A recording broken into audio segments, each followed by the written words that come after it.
Okey, hari ini kita akan belajar tentang cara-cara perseharian. Cara-cara melukis catapai.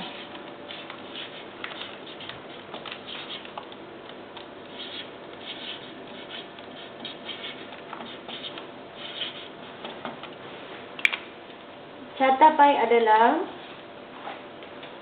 sejenis carta atau graf yang terbentuk bulatan yang terdiri daripada beberapa sektor atau belahan.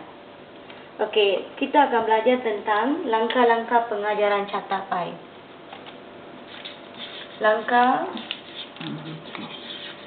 Langkah-langkah Melukis.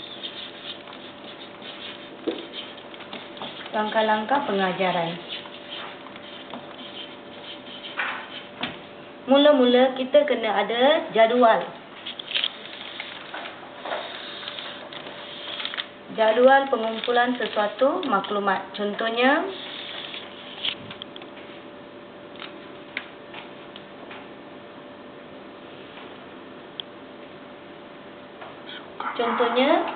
katakan perbelanjaan.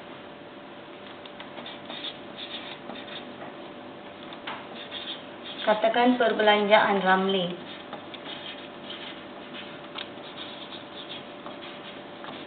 Ramli bagi sebulan.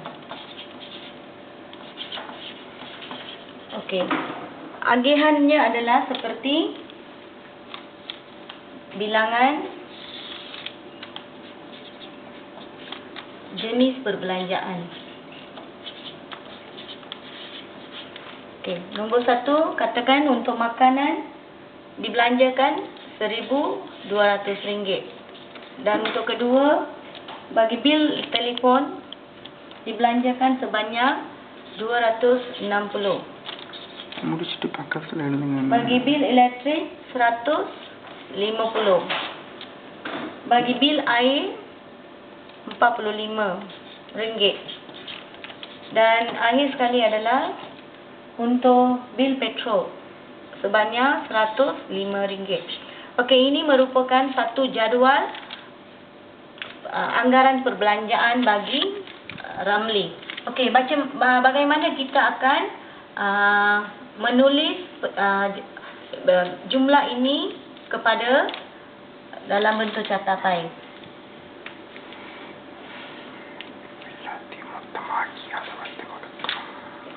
Setelah mengumpul data, langkah seterusnya ialah mengira pecahan bagi menentukan sudut bagi setiap sektor. Okey, sudutnya kita akan membuat pengiraan. Mula-mula kita akan membuat pengiraan. Contohnya, pendapatan sebulan bagi Ramli adalah kita mengira jumlah besar di sini. Jumlahnya adalah 10, 7, 12, 16,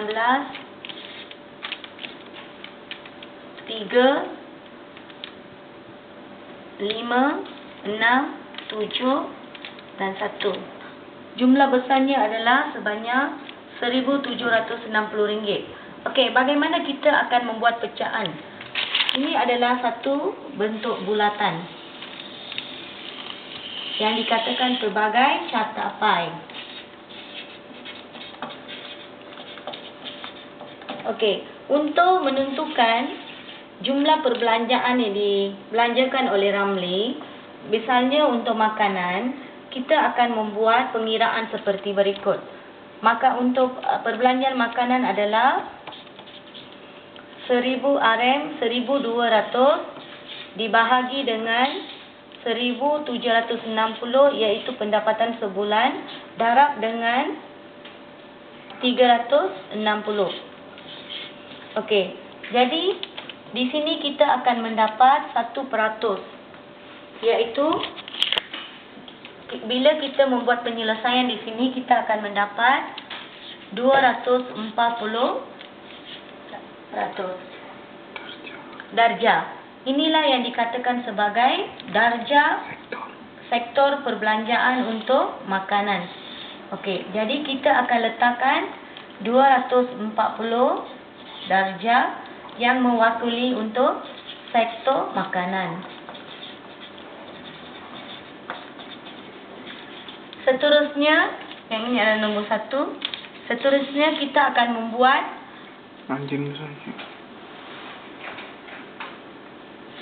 membuat anggaran perbelanjaan untuk bil telefon.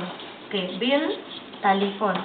Misalnya, jumlah yang dianggarkan untuk bil telefon adalah sebanyak RM260 dibagi dengan jumlah pendapatan sebulan iaitu 1,760 darab dengan 360 darjah. Kita akan mendapat darjah dia sebanyak 50 darjah. Jadi kita akan buat pembahagian sektor di sini sebagai 50 darjah mewakili belanja telefon.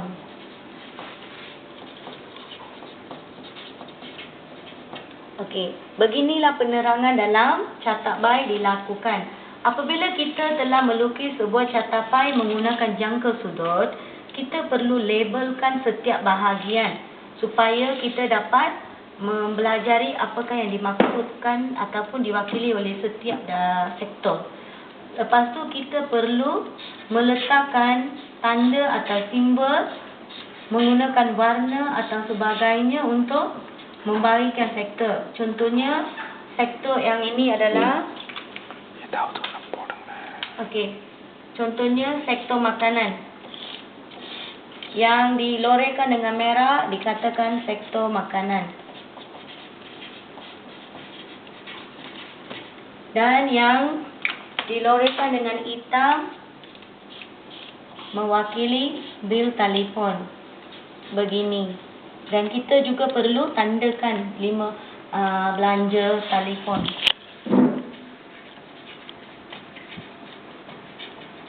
Okey, ini adalah cara-cara kita melukis catak-bai dan menandakan sektor-sektornya. Seterusnya,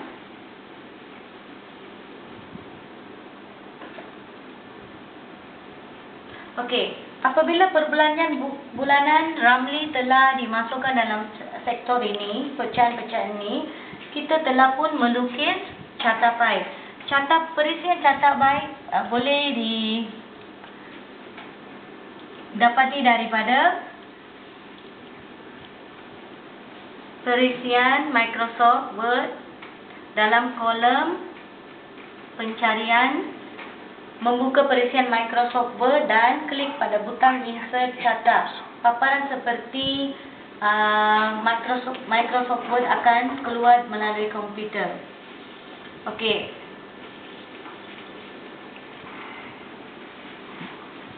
Akhir sekali,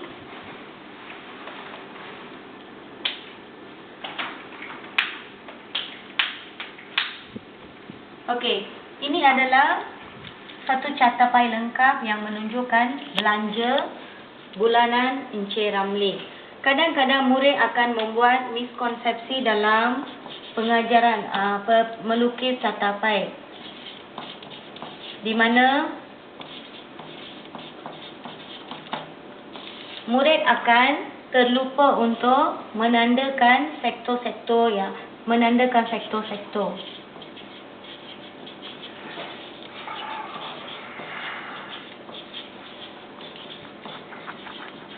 Yang kedua, murid juga akan lupa untuk melabelkan bahagian ataupun mewarnakan bahagian seperti yang di sini.